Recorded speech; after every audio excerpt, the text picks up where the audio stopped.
listening to a podcast by and for fans of the San Francisco Giants with hosts Willie Dills, Chad King, and Ben Lee. Let's go Giants! SF Giants! Let's go Giants! SF Giants! Dedicated to the greatest team in Major League Baseball history, the San Francisco Giants. This is Torture Cast.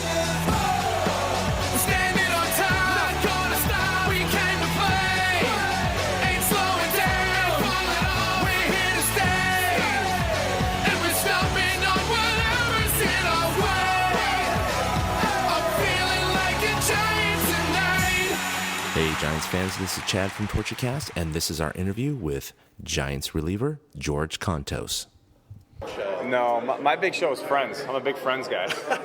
Even now, huh? Yeah, even now. I have all the seasons. When I get bored, I pop them in and I just watch them.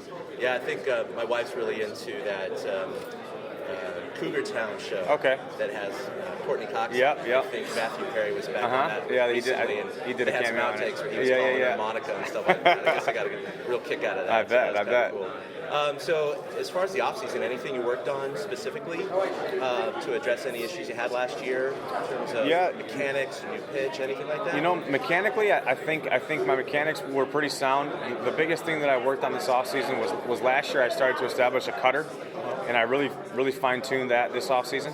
And I added a more of a split changeup. Oh, okay. It's a little bit easier for me to throw. It's a little bit less fine-tuning than I have to do with my fingers. I just grab the grip and throw it, right. And it has more of a split action than an actual change action. So it's one of those things that, last year lefties kind of bit me a little bit harder than I would have liked from the year before, and it was one of those things where adding that I think is going to be a big weapon for me.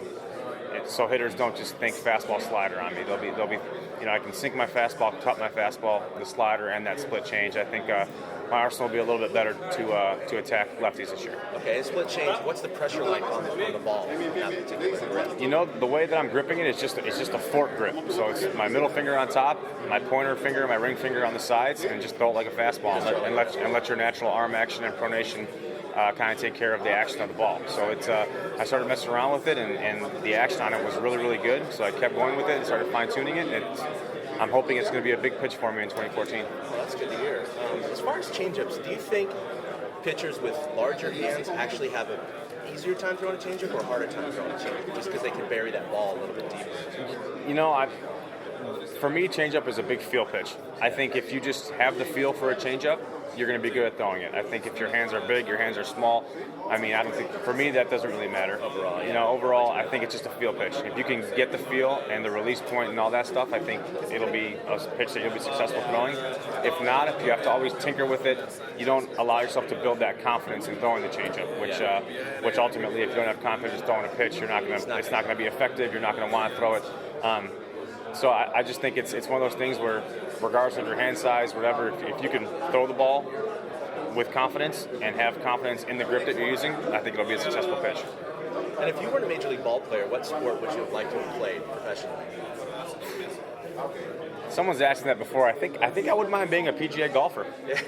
I golfed in high school. I've been golfing since I was 10 years old, and I think playing golf would be fun.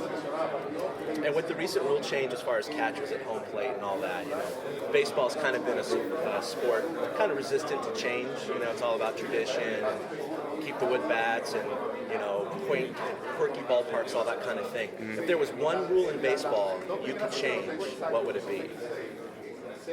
I'd bring the first third back.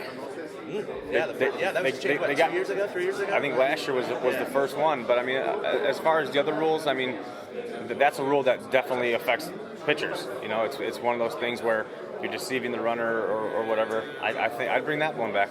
I never use it that much, but it's something that we can use to our advantage as pitchers. So I'd bring that one back. Well, thanks a lot. Yeah, my pleasure.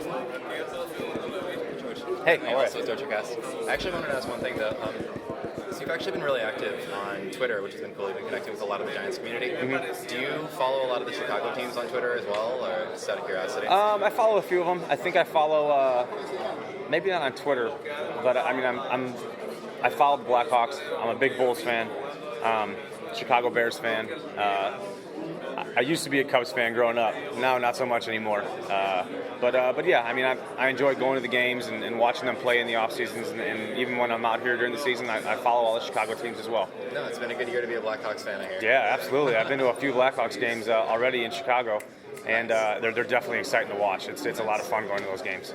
Has it been interesting? Do you get to see the difference at all? I don't know if you follow any Chicago fans on Twitter necessarily, even for other sports, but do you get the feeling that there's a difference at all in the way that kind of we see like San Francisco Giants fans interact and like Chicago fans interact with each other? Or, you know, I was a Chicago Cubs fan growing up, and you know, I can talk about myself, how I was as a fan. I don't really know that many fans. I don't follow that many fans, but sure. Myself, I was a kind of fan that we have here in San Francisco. You know, I loved the game. I had a passion for the game, and I had a passion for the team that I grew up rooting for. And I think that's exactly what the Bay Area fans bring. You know, they have a passion for the game. They love their team. They love us Giants, and it's great to have that kind of support in your corner. You know, every day at the ballpark, it's you know, it's a wonderful feeling to walk out in the field and see 45,000 people wanting to do well and hoping that you win. So it's one of those things where we're very blessed to be able to play in this city. Just out of curiosity, just as a follow-up on that, I mean, has it been different for you at all having, like, Twitter as a way to interact with fans? Did you ever kind of see that you'd be able to get that kind of, like, direct communication with fans when you sort of first started doing, like, thought about going into pro baseball? No, you know, that's something that I had no idea that, you know, as the times are changing, everything's kind of, you know, technology's evolving, but I think it's great, and I think that's the whole point of Twitter is, you know, people who are on Twitter and follow you, they want to know what you're doing, what you're up to, and you know, I think that's the whole point is to interact with them a little bit and give them a little piece of your life and what's going on with you, your thoughts and all that stuff. So, you know, it's something that I have the time to do, and I enjoy doing it. So, you know, I'm going to continue doing it until something else comes along that takes my time away from it. Right. Right on. I didn't want to like jump in right on the end of him, but yeah. Thanks a lot, Joe. My pleasure. Appreciate it.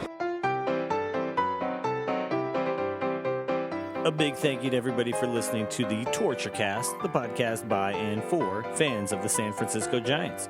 Follow us on Twitter at TortureCast. You can also like us on Facebook or check out our blog at torturecast.com. I also want to say thank you to Ashcon and Bailey for letting us use their song Feeling Like a Giant for our intro. For Ben Lee and Chad King, my name is Willie Dills saying, we'll see you next time.